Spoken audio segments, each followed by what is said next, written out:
Welcome to the Fantasy NASCAR podcast. It's Bristol, baby. Is that trademarked? Am I going to get a content strike? Will this video be flagged? Who cares? Bristol Fantasy NASCAR Cup Series. Let's look at the spreadsheet, get an early week look, get a lot of our research done so that when the weekend comes, we're ready to rock and roll. If you want to rock and roll, updated pricing at racefortheprize.com, $20. Get all the sheets, get all the AI data, all the lap by lap data that you know and love. So we'll start with track history. Again, this week is another week where I will be leaning heavily on track history. If you're good at Darlington, you're good at Darlington. Regardless of the car that you unload with, regardless of how you may look in Group A or B of practice, if you have past success at these unique tracks, it usually carries over. So, obviously, Kyle Larson, what's new? Chase Elliott getting a little bit of a boost. We know it's been a while since he's been to victory lane, but you can see in the Gen 7 car, 2 runner-up finishes. Of course, Mr. Hamlin, he's on quite a bit of a heater this year, and he's been on quite a bit of a heater at Bristol. He's going to be there with you. Bell's going to be there with you. Blaney doesn't seem to ever really get the results that he deserves at Bristol, but he's another good Bristol driver. You know the usual suspects. Buescher's been quietly pretty good. Now, sometimes I do worry that he was on that heater, and some of his stats are going to be a little bit inflated. People might be a little bit too encouraged by that moment where Buescher and RFK were just unbeatable. He still has been pretty solid at this racetrack. So, track history, first thing that I'm going to look at. I'll also take a glance at the crew chiefs and what they've done in the past. Most of the time it's going to align. There hasn't been that many shifts in crew chiefs. Pit rankings matters. Just ask Denny Hamlin last week. You got a fast pit crew, you can be a contender. And that opens the door to Bubba Wallace. One of these weeks is going to have a solid, I wish I would have played him week. Especially starting up front, and people just never trust Bubba Wallace. That's just never going to change. Does the car have speed? Yes. Does he have the fastest pit crew, which absolutely matters? Yes. But it is still Bubba Wallace at the end of the day. As I mentioned on Twitter, Charles Denike, really strong in the Truck Series last year at the concrete tracks. Got a win and dominated the race at Bristol, one of them, with Eckes, and then did pretty much the same at Nashville. Not the best comparison, but a concrete track, which requires a specific setup, and Denike did accomplish that. So I'd look at some crew chief stuff, look at the pit road stuff, check out our previous hogs or dominators. Who have they been? How many points have they scored? Also looking at who's been doing it throughout the season. That's the first thing that I would check. Then I would go next step further, and I want to see, let's look at the track ratings for these drivers. As I go through the millions of tabs of data that you can go crazy with. There we go. That's what I want. Just to verify what I'd already seen. So if we rank driver ratings, put them into integer form, just to simplify the process, this is what we're looking at. Who's been really good on average? Kyle Larson popping in here with a 3. Chase Elliott, consistently a top 10 driver. Denny Hamlin, quite often a top 5 driver, number 2 on our board. And you can also look at, well, how many fantasy points they actually score. If you want to go that far, I don't try to read too much into this because, well, I mean, one, sure, the hog points or dominator points are significant, but usually your fantasy output is reflective of your starting position and place differential. So we see Brad Keselowski scoring a lot of points. That may not necessarily mean he's the best driver. May be more a situation with a low or bad average starting position, but the data is there for you to look at. I could also take a quick glance at who's been optimal this year, just to get a quick idea. And we'll see, hey, Ty Dillon popping up in the last 2 races as that optimal punt.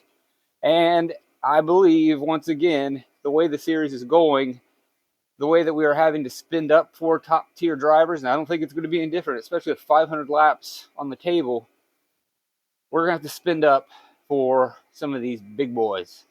Because I imagine that the big boys, like a Hamlin, a Larson, even an Elliott or a Bell, are going to lead laps and run fast laps as long as they don't wreck.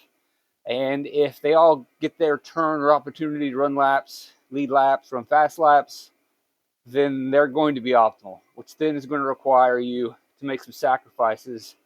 And we have seen that with 2 drivers under 6K at Martinsville, 2 drivers under 6K at Darlington. These are both races with lots of laps, and Bristol will have a bunch of laps. So, Ty Dillon, welcome to the party. It's a new Ty Dillon. It's not a new Ty Dillon. I argued, I don't know, maybe it's a month or a half ago or whenever I said this, that if you really look at his Cup Series career, this is more than likely the best car he's ever had. Best equipment he's ever had. 1. 2, it's in an era now where we have an enormous amount of parity. So even if you want to argue that for whatever reason his Geico car, the 13 from Mears, once upon a time was decent equipment, but that was during an era where there were haves and have-nots. Now, his colored car is quite speedy, and there's just a ton of parity. Does that mean Ty Dillon's going to be a race winner? No. Does it even mean he's going to be a top 10, 20 driver? Probably not. But he has a very good probability each week of finishing in that sweet spot of 20th to 25th and scoring enough points to make it work. You feel, just think about it. You want to roster Ty Dillon or J.J. Yaley. There's no hesitation there.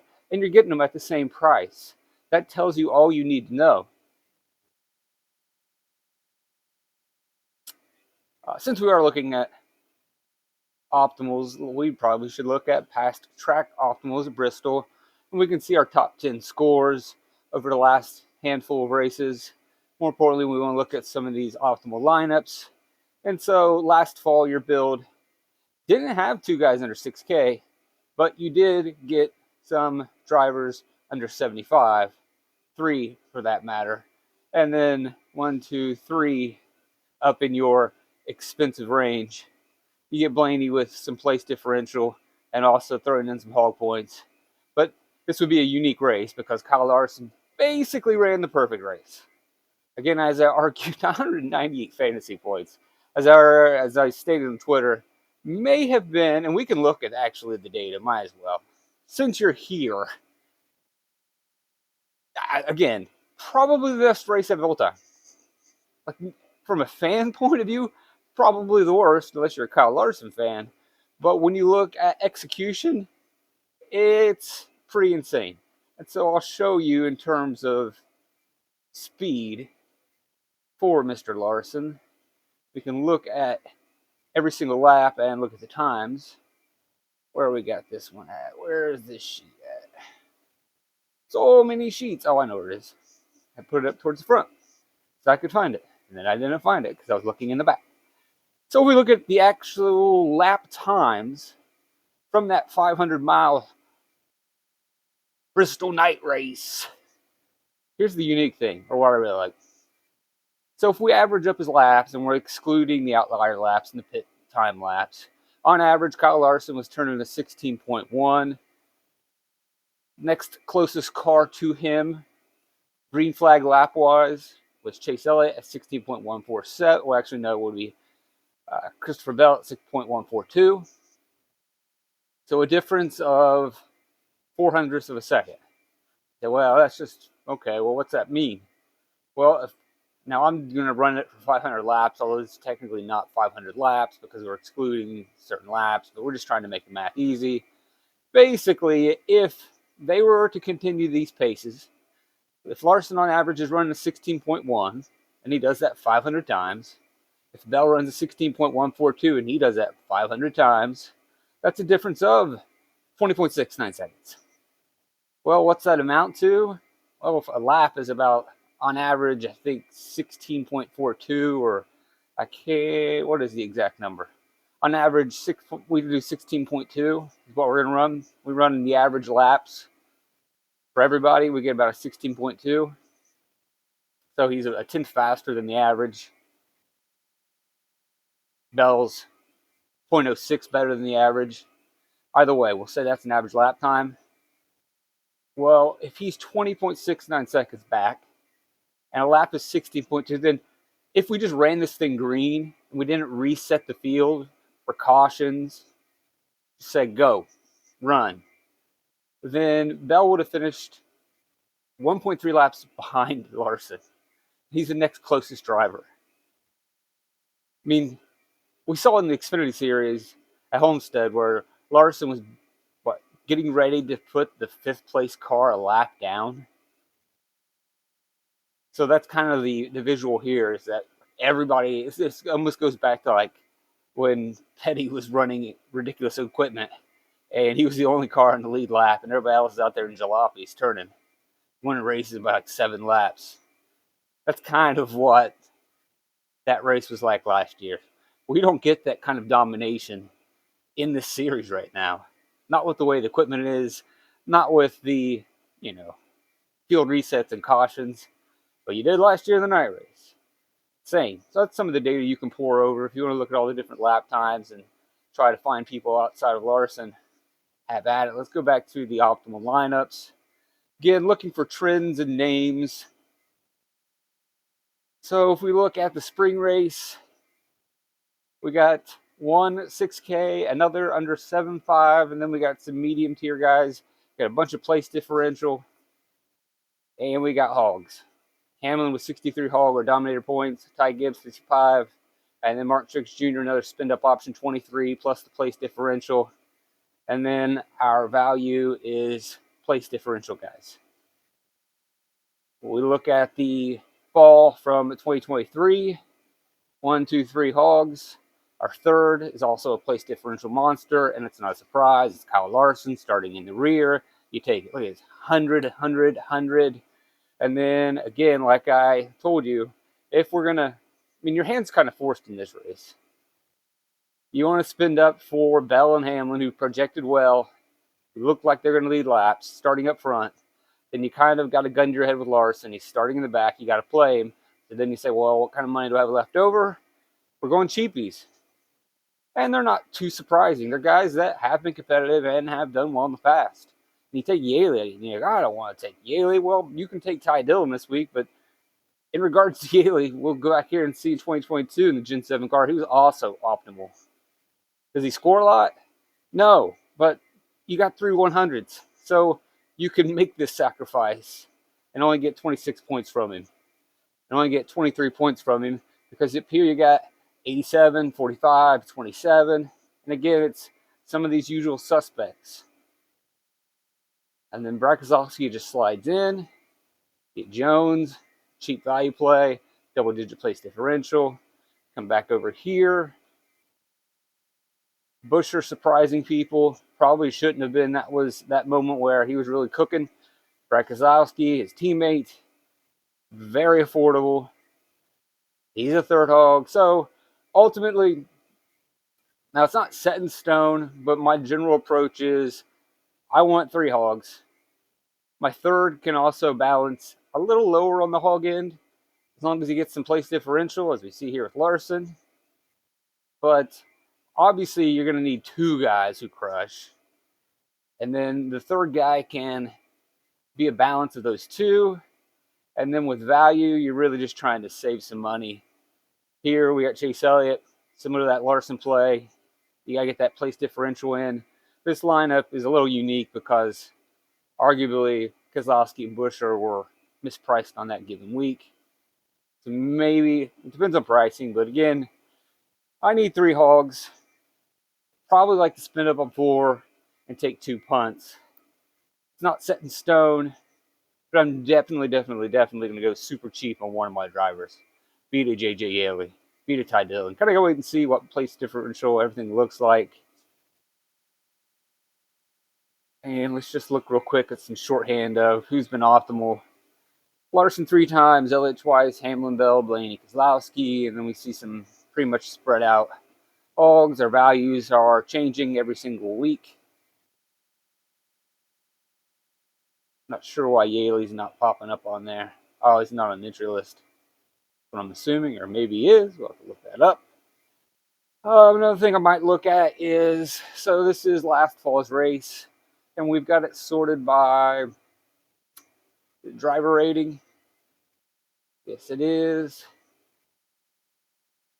Need to adjust the joy there. And then you can look and see how much you want to weigh practice data. This is just a quick snapshot of what they did in practice before that race. Clearly, Larson was pretty fast in practice. Qualified second. You can also look at their groups and try to get an idea. But as you can see, Mr. Hamlin, which has kind of improved this year, we have seen him practice a little bit better and then run well. But generally, the trend in the past has been he doesn't really show it all in practice. And again, when we put them into integer form and rank them from best to worst, it can sometimes be misleading. So if we look at 5-lap run, and Kyle Larson, he's 5th. Oh, but Denny Hamlin, he's 26th. We're talking about a 1/10 of a second difference when we look at these averages. And so you got to be really careful if you are using lap average. You really want to look at the lap by lap data to get the best snapshot. But sometimes we're just trying to make our life easier and quickly go through things. So there's nothing wrong with looking at lap averages. But as I point out here, 1/10 of a second. Now I know that means something, but when you then switch it into an integer, it looks like Hamlin is slower than maybe he actually is. So just always be careful with that, because if we look at their mile per hour speed, clearly Larson was a lot faster on his average laps speed wise. But then we go back here, oh, what's wrong with Hamlin? 21, 22. But if we actually look at his average speed, he's 0.1 mile per hour slower than Bell, just a tad bit slower than Alex Bowman, who's showing up a little bit more green. So be careful with averages. Again, I would just suggest that if you really want to weigh practice as much as people often do, which I always caution against, we do all this research early in the week. We look at all their track history. We look at optimal trends. We look at all this data in the spreadsheet. Then practice happens, and then for whatever reason, people make practice 80% of their focus, 80% of who they're going to play or not play. Happens every week. You completely abandon your process. Your process is to abandon your process. You get to the weekend, you're handed this glorious practice data, and that's what you hone in on.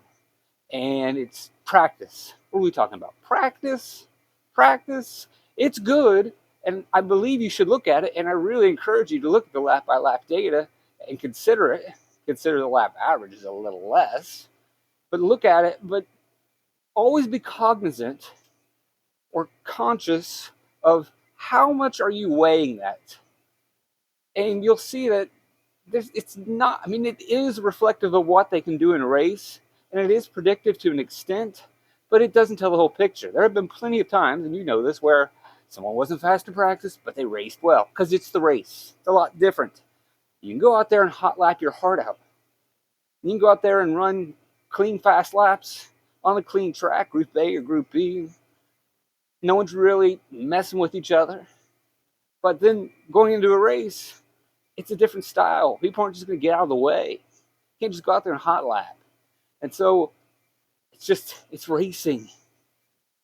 Be aware of how much you're going to consider that type of data. We've looked at optimals. Let's look at the hog trends. So on average, the number one fantasy score comes home with almost 80 hog points. On average, the second highest fantasy score drops 50. You're going to need the top score. You're going to need the second highest score. And those guys are hogs. Now, 3 and 4 aren't always guaranteed, but we still are seeing that on average, the third highest score drops 25 fast lap / lap points. Maybe on occasion you can get away with getting a guy that gets you 30 place differential. It can work, especially if 2 guys steal the show.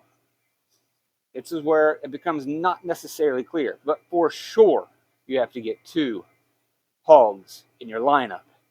And the best case scenario is you use 3 picks to try to nail those two. That way, if you miss on one, you still have that third pick to cover your bases, and hopefully on your miss, that top tier driver that you thought would lead laps that doesn't still finishes in the top 5, gets you around 40 fantasy points, some positive place differential, and may still keep your lineup alive. Should still be fine. End of the day, a lot of times you got to be perfect with your pick selection if you want to win the GPP. Where are the hogs coming from? So we do have a poll in 23. We have the second place driver, front row, grabbing it twice here in the Gen 7 car. Third place car. So in the Gen 7 era, other than 22, where we have number 8 and number 10, you want to look that one up? Sure will. Let's see, in 2022, is that the Busher year? Yes, it is. So in 2022, it's Busher. He's starting 20th. We got Bell, though, starting 8th. We got Keselowski starting 10th. RFK, obviously, on to something there. Other than that 2022 year, and probably one of our, when it comes to Gen 7 era, that's your night race. We're still doing dirt then. When it comes to the Gen 7 era, that first year with this car, we saw a little bit of different things happening. So I don't always trust that as much. Like looking at or weighing 23 and 24 more as teams became more adept at setting this car up. And in the last couple of years, as teams have figured out how to build this poorly designed short track car, where passing is really hard, we are seeing, no surprise, that the guys up front are the ones leading laps, running fast laps.